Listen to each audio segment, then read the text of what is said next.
Persoalan tambang ilegal di Kalimantan Timur yang dibackingi sejumlah petinggi Polri masih jadi perbincangan hangat.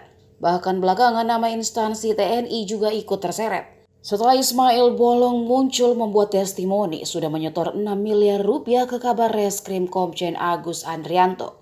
Kini setelah Panglima TNI tahu soal adanya anggota TNI disebut terlibat dalam penambangan ilegal, Jenderal Andika Perkasa bertindak. Dilansir dari tribunnews.com, Jenderal Andika telah mengerahkan tim hukum TNI untuk mencari bukti terkait dokumen beredar tersebut. Ia mengatakan tim hukum TNI masih terus mengumpulkan bukti-bukti permulaan dari instansi terkait. Sebelumnya beredar laporan hasil penyelidikan dengan tanda tangan ex-Kadif Propam Ferdi Sambo. Pada laporan yang beredar di media sosial Twitter itu tertulis bahwa ada intervensi unsur TNI sehingga pelaku penambangan ilegal itu tidak ditindak.